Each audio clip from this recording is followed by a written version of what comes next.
Hello class, welcome to मंथन classes bye KS. आज का हमारा टॉपिक है रेस्पिरेशन।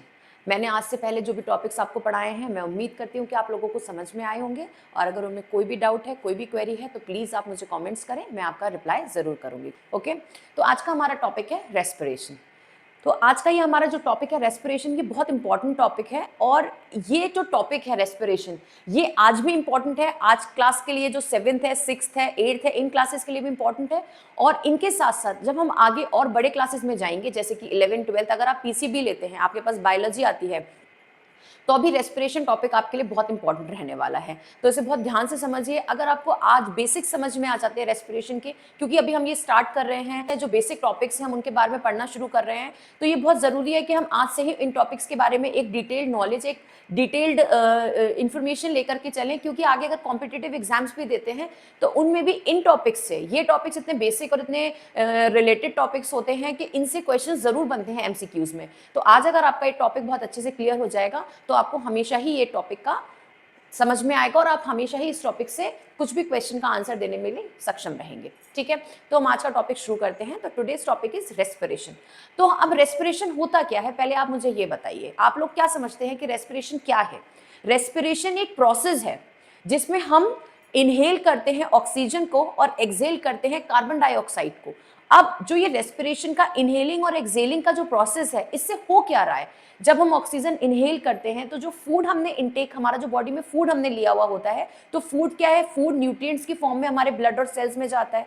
तो जो फूड हमने इनटेक किया होता है, तो जब हम ऑक्सीजन इनहेल कर रहे होते हैं, तो वो इनहेल करने के बाद अंदर जाके फूड को ब्रेक डाउन करती है और एनर्जी रिलीज करती है।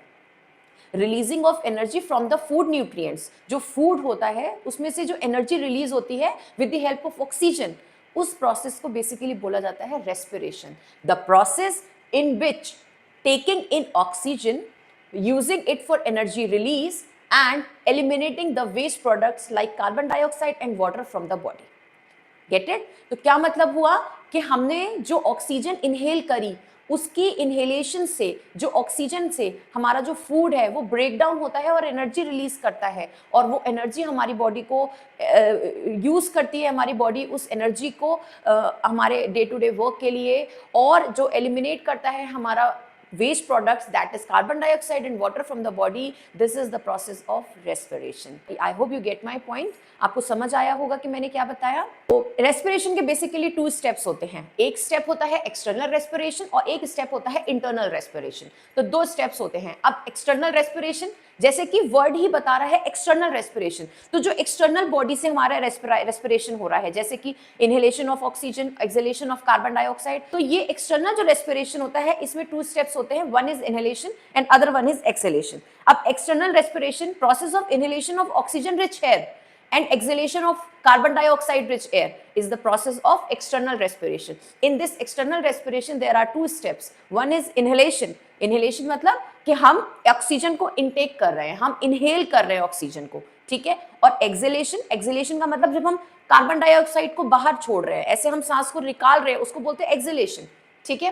तो एक्सटर्नल रेस्पिरेशन के 2 स्टेप्स होते हैं, एक होता है इनहेलेशन और एक होता है एक्सहेलेशन। इनहेलेशन को हम इंस्पायरेशन भी बोलते हैं और एक्सहेलेशन को हम एक्सपायरेशन भी बोलते हैं। इनहेलेशन का मतलब इनटेक ऑफ ऑक्सीजन और एक्सहेलेशन का मतलब releasing of carbon dioxide. Okay, तो the whole process combines and form external respiration, ठीक है। Now comes internal respiration. अब इंटरनल रेस्पिरेशन क्या होता है? इंटरनल रेस्पिरेशन, जैसे कि वर्ड बता रहा है इंटरनल, इसका मतलब है कहीं ना कहीं बॉडी के इंटरनल उसका रेस्पिरेशन हो रहा है, कहीं ना कहीं इंटरनल रेस्पिरेशन हो रहा है। अब जब हम फूड, जो हमारी फूड का ब्रेकडाउन होता है ऑक्सीजन की हेल्प से, जो हमने फूड खाया होता है, उसके बाद जब हम ऑक्सीजन का इनहेल करते हैं, तो जो फूड का ब्रेकडाउन है, तो वो जो ब्रेकडाउन है वो कहीं ना कहीं इंटरनल पार्ट में हो रहा है, बॉडी के अंदर हो रहा है। तो जो बॉडी के अंदर हो रहा है, तो कहीं ना कहीं सेल्स भी इन्वॉल्व है हमारे उसमें। तो जो हमारे सेल इन्वॉल्व होकर के जो रेस्पिरेशन होता है, उसको हम बोलते हैं सेलुलर रेस्पिरेशन। तो सेलुलर रेस्पिरेशन और internal respiration are the same thing, ठीक है। तो अब हम डिटेल डिस्कशन करते हैं कि इंटरनल रेस्पिरेशन क्या होता है। Okay, now comes internal respiration. Internal respiration को हम सेलुलर रेस्पिरेशन भी बोलते हैं, जैसे कि मैंने आपको अभी बताया। तो इसका क्या होता है process? The process in which the body uses oxygen in the cell to release energy is known as internal respiration, the process of breakdown of food in the cell with the release of oxygen, with the release of energy. अब इसको cellular respiration बोलते हैं। ये cell के अंदर होता है, जो बॉडी में हमने फूड इंटेक किया हुआ होता है, जब ऑक्सीजन हमारी बॉडी में इनहेल करते हैं तो जो प्रोसेस होता है breaking down of food to release energy with the help of oxygen is internal respiration. ठीक है, क्योंकि इट इन्वॉल्व सेल्स, यहाँ पे सेल्स इन्वॉल्व हो रहे होते हैं। अब हो क्या रहा है कि जब हमने बॉडी में हमारे ऑक्सीजन चली गई, ठीक है, अब वो ऑक्सीजन जो है वो हमारे हीमोग्लोबिन में, जो हमारा ब्लड होता है उसमें जो हीमोग्लोबिन होता है उसमें जब इन्वॉल्व हो जाती है हमारी ऑक्सीजन, ठीक है, तो वो ऑक्सी हीमोग्लोबिन बनाती है। वो क्या बनाती है? Oxy haemoglobin. Haemoglobin in the blood combines with oxygen from the air and form oxy haemoglobin. क्या बनाती है? Oxy haemoglobin. कहां पे? In the alveoli. एल्वुलाई, अभी मैं आपको इसका पूरा प्रोसीजर बताऊंगी, तब आपको पता चल जाएगा कि एल्वुलाई क्या होता है। ठीक है, the oxygen rich air flows to the heart. अब जो ऑक्सीजन रिच एयर है, जो ऑक्सी हीमोग्लोबिन बनाया, जो ऑक्सीजन रिच एयर बनी, ठीक है, वो हमारे हार्ट के पास जाती है। और हार्ट के पास जाके जब हार्ट उसको पंप करता है, तो पंप करने के बाद वो हमारे पूरी बॉडी का जितने भी and flows to the heart and is pumped to all cells of the body. फिर वो हमारे हार्ट के थ्रू पंप होकर के पूरी बॉडी के सेल्स में फॉर्म हो जाती है, फैल जाती है। ठीक है, तो ये प्रोसेस होता है हमारा इंटरनल रेस्पिरेशन या सेलुलर रेस्पिरेशन का। ठीक है, सेलुलर अब नाम से समझ लीजिए, सेलुलर इन्वॉल्व है तो सेलुलर का मतलब सेल्स इन्वॉल्व है। तो जब भी रेस्पिरेशन सेल्स के इन्वॉल्वमेंट के साथ होती है तो उसको हम बोलते हैं सेलुलर रेस्पिरेशन। अब इसका एक केमिकल रिएक्शन है, उसका केमिकल एक पूरा इक्वेशन है, that is C6H12O6 plus oxygen, glucose plus oxygen. अब ये क्या बनाता है? कार्बन डाइऑक्साइड, वाटर और हमारी एनर्जी। ठीक है, तो मैं उम्मीद करती हूँ कि आपको रेस्पिरेशन में एक्सटर्नल और इंटरनल दोनों रेस्पिरेशन समझ आए होंगे। और एक्सटर्नल रेस्पिरेशन में इनहेलेशन एंड एक्सहेलेशन, और इंटरनल रेस्पिरेशन या सेलुलर रेस्पिरेशन में ऑक्सी हीमोग्लोबिन क्या होता है और उसकी क्या केमिकल इक्वेशन होती है। ठीक है, अब इसके बाद हम आगे बढ़ते हैं और अब हम आगे देखते हैं अपना नेक्स्ट टॉपिक। अभी तक हमने पढ़ा था स्टेप्स ऑफ रेस्पिरेशन। रेस्पिरेशन में क्या स्टेप्स होते हैं, अब हम पढ़ेंगे टाइप्स ऑफ रेस्पिरेशन। ठीक है, अब यहाँ पे दो टाइप के रेस्पिरेशन होते हैं। नॉर्मल कोर्स में रेस्पिरेशन में इन्वॉल्व होता है ऑक्सीजन, ठीक है, लेकिन ऐसा भी रेस्पिरेशन होता है जो विदाउट ऑक्सीजन होता है। ठीक है, अब यहाँ पर यही है, ये जो दो टाइप के रेस्पिरेशन है, एक है एरोबिक रेस्पिरेशन और एक है एनएरोबिक रेस्पिरेशन। तो जो एरोबिक रेस्पिरेशन है ये नॉर्मल कोर्स में human being, living organism respire करते हैं, वो होता है aerobic respiration, in which the oxygen, presence of oxygen is there. Okay, and when a body respire in the absence of oxygen, when the body respire, इसको बोलते हैं anaerobic respiration। ठीक है, तो जो एरोबिक रेस्पिरेशन होती है उसकी जो केमिकल इक्वेशन होती है वो बिल्कुल वही होती है जो इंटरनल रेस्पिरेशन की होती है। ये दोनों सेम होते हैं। ये इंटरनल रेस्पिरेशन शो करता है एरोबिक रेस्पिरेशन, और जो एनएरोबिक रेस्पिरेशन होता है ये क्योंकि ऑक्सीजन के एब्सेंस में होता है तो इसका रिएक्शन अलग होता है। अभी मैंने आपको बताया एरोबिक रेस्पिरेशन के बारे में, अब मैं बात करती हूँ एनएरोबिक रेस्पिरेशन। एनएरोबिक रेस्पिरेशन क्या होता है? जब भी रेस्पिरेशन होता है without the oxygen, in the absence of oxygen. Okay, तो होता क्या है कि जब ऑक्सीजन नहीं होती है तो जो फूड ब्रेकडाउन होता है वो कंप्लीट नहीं होता, और जो एनर्जी रिलीज होती है वो बहुत कम होती है as compare to aerobic respiration. ठीक है, तो बेसिकली एनाएरोबिक रेस्पिरेशन में जो फूड है that doesn't completely break down and the energy released is very less as compare to aerobic respiration.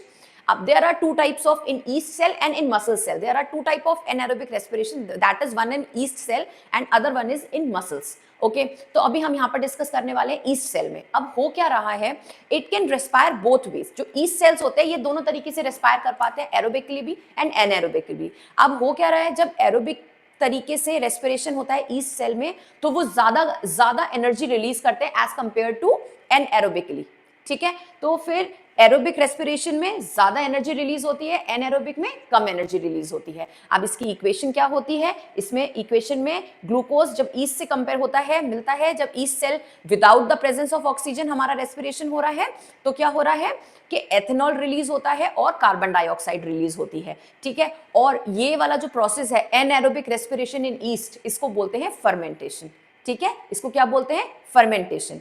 ठीक, तो यहाँ पे हमें समझ में आ गया ईस्ट सेल में एनारोबिक तरीके से रेस्पिरेशन कैसे होता है। अब हम बात करेंगे कि मसल्स में एनारोबिक तरीके से रेस्पिरेशन कैसे होता है। जैसे कि आपने देखा होगा कई बार हम लोग ब्रीथलेस, हमें कभी कभी हम फिजिकल एक्सरसाइज करते हैं, हमें ब्रीथलेसनेस हो जाती है, हम सांस नहीं ले पाते, सांस फूलने लगती है। कोई भी फिजिकल वर्कआउट कर रहे हैं, एक्सरसाइज कर रहे हैं, रनिंग कर रहे हैं, तो हम एकदम से सांस हमारी फूलने लगती है, हम ऐसे बिल्कुल ब्रेथलेसनेस हो जाती है, हम सांस नहीं ले पाते। अब वहां पर क्या होता है कि ऑक्सीजन नहीं जा रही है बॉडी के अंदर, ठीक है, ऑक्सीजन इनटेक नहीं कर पा रहे हैं, अब एब्सेंस ऑफ ऑक्सीजन हो गई है, लेकिन रेस्पिरेशन तो होना है, तो वो किस तरीके से होगा, एनारोबिक तरीके से। अब वहां पे मसल्स हमारी जो हैं वो रेस्पायर कर रही हैं, कैसे, without the presence of oxygen, ठीक है। अब उसका क्या इक्वेशन होता है और उसके बाद क्या चीज रिलीज होती है ये मैं आपको बताती हूं। अब अभी हमने पढ़ा था कि ईस्ट सेल में रेस्पिरेशन एनारोबिक तरीके से कैसे होता है। अब मैं बात कर रही हूं कि मैंने जैसे आपको बताया कि मसल्स में जब शॉर्टेज ऑफ ऑक्सीजन हो जाता है because of physical workout, because of heavy exercises, जब ब्रेथलेसनेस हो जाती है तो बॉडी में ऑक्सीजन की जो है शॉर्टेज हो जाती है, तो मसल्स रेस्पायर करती हैं। तो जब मसल्स इस तरीके से रेस्पायर करती हैं उसको एनारोबिक रेस्पिरेशन बोलते हैं, ठीक है। जब मसल्स ऐसे रेस्पायर कर रही होती हैं तो ग्लूकोज जो है वो कंप्लीटली ब्रेक डाउन नहीं होता, ठीक है। जब ग्लूकोज कंप्लीटली ब्रेक डाउन नहीं होता तो क्या होता है, उसका जो रिजल्ट होता है वो लैक्टिक एसिड प्रोड्यूस करता है, ठीक है। तो लैक्टिक, जब हमारी मसल्स एनारोबिक तरीके से रेस्पायर करती है तो क्या प्रोडक्शन हो रहा है, लैक्टिक एसिड का। बॉडी क्या प्रोड्यूस करती है, लैक्टिक एसिड। लैक्टिक एसिड का फॉर्मूला होता है C3H6O3, ठीक है। अब उसके बाद क्या होता है कि जब बॉडी में शॉर्टेज ऑफ ऑक्सीजन होती है और मसल्स को बहुत ज्यादा हार्ड वर्क करना पड़ता है, भाई ऑब्वियस है कि जब ऑक्सीजन की शॉर्टेज है और मसल्स को ब्रीथ करना पड़ रहा है एनारोबिक तरीके से, तो मसल्स पे बहुत ज्यादा स्ट्रेन पड़ता है, तो लैक्टिक एसिड प्रोड्यूस हो रहा है। और जब लैक्टिक एसिड प्रोड्यूस होता है तो उसे बॉडी से बहुत जल्दी निकालना बहुत मुश्किल होता है, वो बहुत ज्यादा टाइम लेता है निकलने में, बहुत फटाफट क्विकली तरीके से रिलीज नहीं होता। It takes time to remove lactic acid from the body. फिर क्या होता है, जब मसल्स को थोड़ा रिलैक्स होने का मौका मिलता है और ऑक्सीजन की सप्लाई थोड़ी नॉर्मल होती है बॉडी में, तो फिर धीरे धीरे लैक्टिक एसिड जो है वो थोड़ा थोड़ा ब्रेक डाउन होना स्टार्ट होता है। और जब हमारी बॉडी मसल से एनारोबिक रेस्पिरेशन करती है तो जो हमारी बॉडी में, आपने देखा होगा फिजिकल वर्कआउट के दौरान या उसके आगे हमको क्रैम्प्स होते हैं, मसल्स में क्रैम्प्स होने लग जाते हैं। वो क्रैम्प्स क्यों होते हैं, क्योंकि जो बॉडी है उसमें लैक्टिक एसिड प्रोड्यूस हो गया है, और जब लैक्टिक एसिड प्रोड्यूस होता है इसी वजह से मसल्स में क्रैम्प्स आते हैं। और जब ऑक्सीजन की सप्लाई नॉर्मल हो जाती है, बॉडी में नॉर्मल ऑक्सीजन की सप्लाई, मसल्स रिलैक्स हो जाती हैं, तो जो लैक्टिक एसिड है वो ब्रेक डाउन होना स्टार्ट होता है और धीरे धीरे उसका ब्रेक डाउन स्टार्ट होके वो धीरे धीरे बॉडी से रिलीज हो जाता है, बाहर चला जाता है, ठीक है।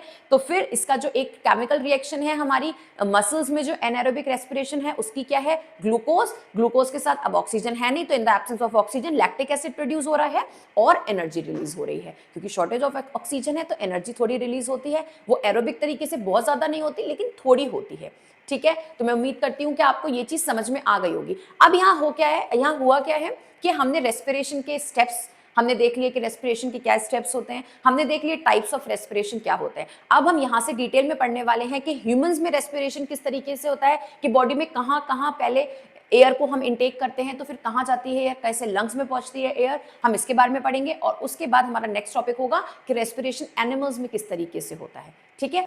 Now comes respiration in humans. तो रेस्पिरेशन जब ह्यूमंस में होता है तो वो एक पूरा रेस्पिरेटरी सिस्टम फॉर्म करता है। तो रेस्पिरेटरी सिस्टम में कुछ ऑर्गन्स होते हैं, कुछ पार्ट्स होते हैं जिनसे मिलकर के रेस्पिरेटरी सिस्टम बनता है। और वो क्या होता है, जैसे कि नेजल कैविटी, फेरिंग्स और हमारा ट्रैकिया, हमारे एल्वुलाई, ब्रोंकाइज और हमारे लंग्स। इन सब से मिलके जो एल्वुलाई होता है वो लंग्स के अंदर होता है, तो इन सब से मिलके हमारे जो बनता है दैट इज रेस्पिरेटरी सिस्टम, ठीक है। तो अब मैंने यहाँ पर एक आपके लिए डायग्राम बनाया है। इस छोटे से डायग्राम से आप अच्छे से समझ पाएंगे कि जो procedure of intake, inhalation of air है, ठीक है, इनहेलेशन ऑफ ऑक्सीजन है बेसिकली, वो हमारी बॉडी में कैसे होती है, ठीक है। इनके बारे में डिटेल्स के, इन जो मैंने यहाँ पर लिखा है इनके बारे में डिटेल में भी मैं आपको बताऊंगी, लेकिन आप एक छोटी सी एक मोटी मोटी बात समझ लीजिए कि बेसिकली होता क्या है, प्रोसीजर क्या है, ठीक है। तो सबसे पहले जो ऑक्सीजन रिच एयर है एटमॉस्फेयर में, सबसे पहले हमारे दो सोर्सेज हैं ऑक्सीजन को इनहेल करने के, एक है नोज और एक है माउथ। हम नाक से भी इनहेल करते हैं और हम मुंह से भी इनहेल करते हैं, ठीक है। तो जो हम इनहेल कर रहे हैं नाक से, ठीक है, तो वो जैसे ही हमारी ऑक्सीजन रिच एयर नाक से हमने इनहेल करी वो सीधे हमारी नेजल कैविटी में चली गई, ठीक है, सीधे नाक से नेजल कैविटी में। और जो एयर है वो नेजल कैविटी से हमारा नेजल कैविटी और जो माउथ का जो हमारा जो दोनों पोर्शन है, जब हम इनहेल कर रहे होते हैं और जो माउथ से हम इनहेल करते हैं एयर, वो दोनों हमारी थ्रोट तक जाकर मिलती है और थ्रोट और उसको फेरिंग्स भी बोलते हैं, फेरिंग्स पे जाकर के वो मिलती है, ठीक है। फेरिंग्स जो है वो लैरिंग्स के जो विंड पाइप होता है, बेसिकली जो विंड पाइप के जो ऊपर सबसे ऊपर वाला जो अपर मोस्ट पार्ट होता है उसको लैरिंग्स बोलते हैं। और जो लैरिंग्स है, फेरिंग्स से लैरिंग्स के अंदर एयर जाती है। अभी क्या है, फेरिंग्स के पास में एक एपिग्लॉटिस भी होता है। वो जो एपिग्लॉटिस होता है वो एक फ्लैप लाइक टिश्यू होता है जो हमारे ईसोफेगस, जो हमारा बेसिकली फूड होता है, जो ईसोफेगस के थ्रू हमारे स्टमक में जाता है, वो एयर पाइप में ट्रेकिया के अंदर ना चला जाए उसको रोकने का काम करता है, वो करता है एपिग्लॉटिस, ठीक है।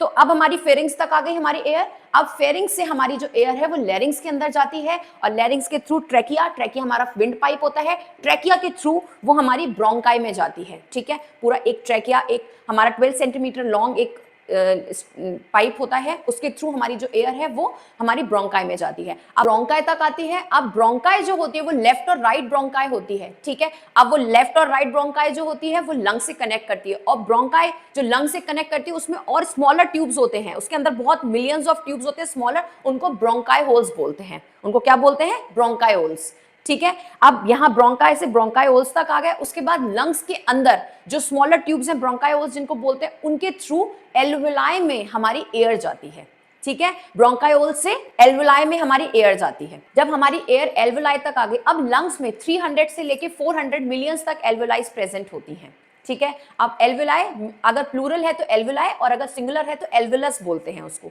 ठीक है। जो एल्वुलाई होती है वो एक गैसेस एक्सचेंज, जो एयर हमारी ऑक्सीजन लेती है और कार्बन डाइऑक्साइड को जो रिलीज करती है वो जगह होती है, वो क्या होती है? एल्वुलाई। एल्वुलाई में क्या होता है? हमारा गैस एक्सचेंज करता है, ठीक है। तो जो गैस एक्सचेंज करा एल्वुलाई ने, कार्बन डाइऑक्साइड को रिलीज करा और ऑक्सीजन को अपने पास रखा, जो कि हमारी ब्लड में रिलीज होकर के हमारी ऑक्सी हीमोग्लोबिन बनाती है और हमारे ब्लड और हमारे जो फूड है उसको ब्रेक डाउन करने में और एनर्जी रिलीज करने में हेल्प करती है। अब उसके बाद जब यहां से एल्वुलाई में ये सारा प्रोसीजर एक्सचेंज ऑफ गैस हो जाता है, उसके बाद दोबारा से ये जो फॉर्मेट में गैस अंदर आई है, जो एयर अंदर आई है, उसी फॉर्मेट में एयर रिलीज हो जाती है और एयर जो रिलीज होती है वो कार्बन डाइऑक्साइड की फॉर्म में होती है।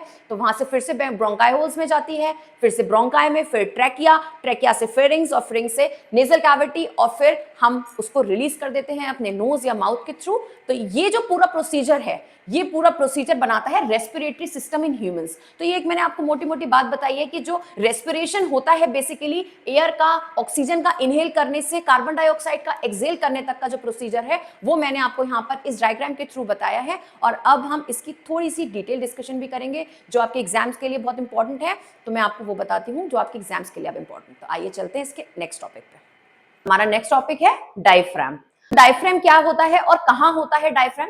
डायफ्राम हमारी जो चेस्ट कैविटी होती है और हमारा जो एब्डोमेन होता है उसको सेपरेट करने का काम करता है, ठीक है। तो जब भी हम मसल्स को, जब भी हम इनहेल और एक्सहेल करते हैं तो हमारी जो डायफ्राम होता है वो भी, उसका भी मूवमेंट होता है कि जब भी हम कभी इनहेल करते हैं तो क्या होता है और जब हम एक्सहेल करते हैं तो क्या होता है। तो डायफ्राम का भी कुछ मूवमेंट है। जैसे कि जब हम इनहेल करते हैं तो डायफ्राम जो है वो डाउनवर्ड की तरफ मूव करता है। ये बहुत इंपॉर्टेंट है। एग्जाम में जो एमसीक्यूज आते हैं उसमें डायफ्राम के बारे में यही पूछा जाता है कि इनहेल करते टाइम कि डायफ्राम अपवर्ड डायरेक्शन में मूव करता है कि डाउनवर्ड में मूव करता है, कि वो कॉन्ट्रैक्ट होता है कि वो रिलैक्स होता है। ये बहुत इंपॉर्टेंट है। तो एमसीक्यूज में इसी टाइप से क्वेश्चन बनते हैं डायफ्राम के ऊपर। तो बेसिकली डायफ्राम में जब हम इनहेल करते हैं तो डायफ्राम जो है वो लो एब्डोमेन की तरफ, मतलब डाउनवर्ड की तरफ मूव करता है, और जब हम एक्सहेल करते हैं तो वो रिलैक्स होता है और रिलैक्स होने के साथ वो अपवर्ड की तरफ मूव करता है, ठीक है। तो डायफ्राम तो हो गया ये। अब इसमें इंटरकोस्टल मसल्स भी होती हैं। अब इंटरकोस्टल मसल्स क्या होती हैं? जो हमारा रिब्स होते हैं, जो हमारे लंग्स एक सॉफ्ट वाइटल ऑर्गन है, तो उसको सिक्योर करने के लिए, उसको प्रोटेक्ट करने के लिए रिब्स होती हैं हमारे पास। रिब्स हमारे लंग्स को प्रोटेक्ट करती हैं। तो जो हमारा इंटरकोस्टल मसल्स होती हैं वो रिब्स और डायफ्राम के बीच में पाई जाती हैं। डायफ्राम और रिब्स के बीच में हमारा इंटरकोस्टल मसल्स होती हैं। अब जब हम एक्सहेल और इनहेल करते हैं तो हमारी जो इंटरकोस्टल मसल्स हैं वो भी कुछ मूवमेंट करती हैं। तो इंटरकोस्टल मसल में जब भी कभी हम इनहेल करते हैं एयर को तो वो कॉन्ट्रैक्ट होती हैं और रिब्स अपवर्ड मूव करते हैं और आउटवर्ड, अपवर्ड और पुश्ड आउटवर्ड, ठीक है। और जब हम एक्सेल करते हैं तो वो रिलैक्स होती हैं और रिब्स जो है वो डाउनवर्ड और इनवर्ड, डाउनवर्ड और बेसिकली ये जो चीजें हैं, ये जो मैंने यहां पर लिखा है आप इसे नोट डाउन कर लीजिए। तो डायफ्राम के बारे में सिर्फ इतना ही पूछा जाता है क्लासेस में, क्वेश्चन जो आपके एमसीक्यूज बनते हैं या क्वेश्चन बनते हैं, फिलअप्स बनते हैं कभी, तो वो इसी टाइप के होता है। 1 या 2 नंबर का क्वेश्चन बनता है कि आपकी जो इनहेल और एक्सहेल के टाइम पे जो डायफ्राम है और आपकी इंटरकोस्टल मसल्स हैं वो किस तरह से मूव करते हैं, उनका क्या मूवमेंट होता है, वो कब अपवर्ड होती है, कब डाउनवर्ड, कब इनवर्ड, कब आउटवर्ड, और कब मसल रिलैक्स करती है, कब कंट्रैक्ट करती है। तो बेसिकली यहाँ पे लंग्स में हम जब रेस्पिरेशन में ये चीजें पूछी जाती हैं। डायफ्राम में बेसिकली इतना ही पूछा जाता है। इसका स्ट्रक्चर क्या होता है, ये डोम शेप्ड मसल होती है, ठीक है। और ये होती कहाँ है, ये सेपरेट करती है हमारी चेस्ट कैविटी को एब्डोमेन से, ठीक है। तो अब हमारा यहाँ पे रेस्पिरेटरी सिस्टम इन ह्यूमंस खत्म होता है। जो मैंने आपको अभी बताया कि रेस्पिरेशन किस तरीके से होता है, मैंने पूरा डायग्राम बना के आपको समझाया था। अगर आपको कोई भी क्वेश्चन है, कोई भी क्वेरी है उसमें कि आपको समझ में नहीं आया, कहीं पर कोई प्रॉब्लम है, किसी भी ट्रैकिया, ब्रोंकाई, ब्रोंकायोल्स, कहीं पर भी कोई दिक्कत है किसी टर्मिनोलॉजी में, तो आप मेरे से कमेंट करके मुझसे पूछ सकते हैं, मैं आपको जरूर उसका रिवर्ट बैक करूंगी। अब इसके बाद हमारा इस टॉपिक का रेस्पिरेशन में अब एक टॉपिक बचता है, वो है कि रेस्पिरेशन इन एनिमल्स कैसे होता है, ठीक है। तो अब हमारा नेक्स्ट टॉपिक है रेस्पिरेशन इन एनिमल्स और वो हमारा लास्ट टॉपिक होगा इस चैप्टर का, ओके। तो अब हम रेस्पिरेशन इन एनिमल्स पढ़ते हैं। रेस्पिरेशन इन ह्यूमंस के बाद रेस्पिरेशन इन एनिमल्स में बढ़ने से पहले मैं आपको एक दो छोटी छोटी सी टॉपिक्स और बता देती हूँ ह्यूमंस के रेस्पिरेशन के बारे में। एक होता है कि ब्रीदिंग रेट क्या होता है। ब्रीदिंग रेट का क्या मतलब होता है कि जो छोटा बच्चा होता है, जो अभी न्यू बॉर्न है, बिल्कुल इन्फेंट अभी पैदा हुआ है, या हम 1-2 साल, 3 साल, 4 साल, 5 साल, 10 साल, 12 साल, फिर 18 साल, ये जितनी जो एज ग्रुप है इनमें जो ब्रीदिंग रेट होता है, हमारा जो ब्रीथ करने का जो रेट होता है पर मिनट के हिसाब से वो डिफरेंट होता है। जैसे कि जो न्यू बॉर्न होता है वो पर मिनट ज्यादा ब्रीदिंग करता है, उसका ब्रीथ रेट ज्यादा होता है एज कंपेयर टू अडल्ट, ठीक है। तो यहाँ पे मैं आपको एक छोटा सा मैंने आपके लिए एक चार्ट बनाया है, आप इसको प्लीज पेन डाउन करिएगा कि जो ब्रीदिंग, ये जो एज ग्रुप है और ये जो ब्रीदिंग है ये है पर मिनट, कितनी बार एक मिनट में कितनी बार ब्रीदिंग हो रही है।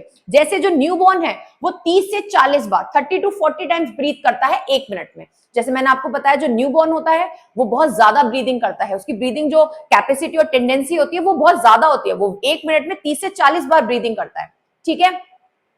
ऐसी जब 1 से 3 वाला जो एज ग्रुप होता है उसमें 23 से 35 टाइम्स ब्रीदिंग करता है बच्चा, ठीक है। तो इसी तरीके से 3 से 6 इयर्स जो होता है वो 20 से 30 टाइम्स ब्रीथ करता है पर मिनट। 6 से 12 तक जो होता है वो 18 से 26 टाइम ब्रीथ करता है। और 12 एंड अबव, बेसिकली 12 to 17 भी 12 to 20 टाइम्स ब्रीदिंग है, एंड 18 एंड अबव यानी कि 12 and above 12 to 20 time breathing करता है पर मिनट, ओके। तो ये तो हो गया ब्रीदिंग रेट हो गया हमारा, ठीक है। और एक है composition of inhaled and exhaled air, जो हम इनहेल करते हैं एयर और जो हम एक्सहेल करते हैं उसका कॉम्पोजिशन क्या है, ठीक है। कॉम्पोजिशन का मतलब है कि हम, अब ऐसा तो है नहीं कि एयर से हम जब इनहेल कर रहे हैं तो हम सिर्फ ऑक्सीजन इनहेल कर रहे हैं, ऐसा तो नहीं होता है। हम इनहेल करते हैं, नाइट्रोजन भी इनहेल कर रहे हैं, ऑक्सीजन भी इनहेल कर रहे हैं, कार्बन डाइऑक्साइड भी इनहेल कर रहे हैं। तो उनकी कॉम्पोजिशन क्या है, उनका परसेंटेज क्या होता है, तो वो मैंने यहाँ पे एक चार्ट बनाया है, आप इसे प्लीज पेन डाउन करिए। यहाँ पे देखा है गैस, तो जो नाइट्रोजन है हम इनहेल करते हैं 78% नाइट्रोजन हम इनहेल करते हैं, और ऑक्सीजन हम 21% इनहेल करते हैं, और कार्बन डाइऑक्साइड हम 0.03% इनहेल करते हैं। इसी तरीके से जो एक्सहेल करते हैं तो नाइट्रोजन हम 78% एक्सहेल करते हैं, ऑक्सीजन हम 16% एक्सहेल करते हैं, और कार्बन डाइऑक्साइड हम 5% एक्सहेल करते हैं, ठीक है। तो ये डिफरेंस है इनके कॉम्पोजिशन ऑफ एयर इनहेल्ड और एक्सहेल्ड का। तो ये आप जरूर अपनी कॉपी में पेन डाउन करिए। और यहाँ पे हमारा रेस्पिरेशन इन ह्यूमंस खत्म होता है, और अब हम बात करेंगे रेस्पिरेशन इन एनिमल में, ओके। तो आगे हमारा टॉपिक है रेस्पिरेशन इन अदर एनिमल्स। अब एनिमल्स में रेस्पिरेशन कैसे होता है, वैसे जो नॉर्मल एनिमल्स होते हैं, जो मैमल्स होते हैं, बर्ड्स होते हैं, उनमें रेस्पिरेशन लंग्स की तरह लंग्स से ही होता है जैसे कि ह्यूमंस में होता है। लेकिन कुछ और भी ऑर्गन्स होते हैं जिनके थ्रू जो है एनिमल्स में रेस्पिरेशन होता है, जैसे कि different animals have different organs for respiration like skin, air holes, या फिर गिल्स, लंग्स। इन तरीके से भी एनिमल्स जो है वो रेस्पायर करते हैं। अब जैसे कि जिनके पास जो स्किन से रेस्पिरेशन होता है, जैसे कि लीचेस होती हैं, अर्थवॉर्म्स होते हैं, वो स्किन से रेस्पिरेशन करते हैं, उनका रेस्पिरेशन किससे होता है, स्किन से। ऐसी जो एमीबा और पैरामीशियम होते हैं वो सेल से रेस्पिरेशन करते हैं, उनका जो प्रोसीजर होता है रेस्पिरेशन करने का वो सेल से करते हैं, सेल से सेल मेम्ब्रेन के थ्रू सेल मेम्ब्रेन की हेल्प से वो रेस्पिरेशन करते हैं और उसी तरीके से वो कार्बन डाइऑक्साइड रिलीज करते हैं। ठीक है, ऐसे ही हमारे पास एयर होल्स होते हैं, जो इंसेक्ट्स होते हैं वो ब्रीथ करते हैं। कैसे? जो उनके पास उनकी बॉडी में टाइनी होल्स होते हैं उनको बोलते हैं एयर होल्स या स्पैरिकल्स, वो उनसे ब्रीथ करते हैं। ठीक है, एक और ऑर्गन होता है वो है गिल्स। फिश और टेडपोज जो होते हैं वो गिल्स के थ्रू ब्रीथ करते हैं। जो गिल्स होते हैं उनके ऊपर जो कॉम में एक टीथ होते हैं, जो हेयर कॉम होता है उसमें जो टीथ लगे होते हैं, उनकी तरह से उसका स्ट्रक्चर होता है गिल्स का, और वो जो है ब्लड कैपिलरीज को कैरी करते हैं और वो मुंह से पानी इनहेल करते हैं और गिल्स से वो अपना ब्रीदिंग करते हैं। इस तरीके से उनका प्रोसीजर होता है ब्रीदिंग का, वो रेस्पिरेशन इस तरीके से करते हैं। और लास्ट हमारा बचता है जो लंग से ब्रीथ करते हैं। जो बर्ड्स हैं, मैमल्स हैं, वो लंग से ब्रीथ करते हैं और उनका ब्रीदिंग प्रोसीजर बिल्कुल हम लोगों की तरह जो ह्यूमंस जैसे ब्रीथ करते हैं बिल्कुल वैसे वो ब्रीथ करते हैं। और यहाँ पे हमारा ब्रीदिंग रेस्पिरेशन का जो टॉपिक है वो खत्म होता है। अब हमारा इसमें ब्रीदिंग इन प्लांट्स भी है। ब्रीदिंग इन प्लांट्स में ऑलरेडी डिस्कस कर चुकी हूं, जब मैंने आपको न्यूट्रिशन इन प्लांट्स पढ़ाया था उसमें मैंने ब्रीदिंग प्रोसीजर डिस्कस किया था कि ब्रीथ प्लांट कैसे करते हैं। तो आपको अगर ब्रीदिंग इन प्लांट्स देखना है तो प्लीज आप मेरे वीडियो पे जाकर, न्यूट्रिशन इन प्लांट्स का वीडियो है, आप उसको जाके देख सकते हैं कि ब्रीदिंग इन प्लांट्स कैसे होता है, कैसे प्लांट ब्रीथ करते हैं, कौन सा ऑर्गन होता है जो ब्रीदिंग में हेल्प करता है। ठीक है, तो यहाँ पे हमारा रेस्पिरेशन टॉपिक कंप्लीट होता है। आपको पूरे टॉपिक में कोई भी टर्मिनोलॉजी में दिक्कत है, कहीं पर कोई दिक्कत है, कोई क्वेरी है, कोई टॉपिक आपको समझ में नहीं आया है या आपको कोई और डिटेल नॉलेज चाहिए किसी भी इंफॉर्मेशन के बारे में, आपके कोई क्वेश्चंस हैं तो आप प्लीज मुझे कमेंट सेक्शन में पूछिए, मैं आपके क्वेश्चन का रिवर्ट बैक करूंगी। और ऐसे ही अच्छे अच्छे वीडियोस देखने के लिए हमारे चैनल को सब्सक्राइब करिए। Thank you so much guys.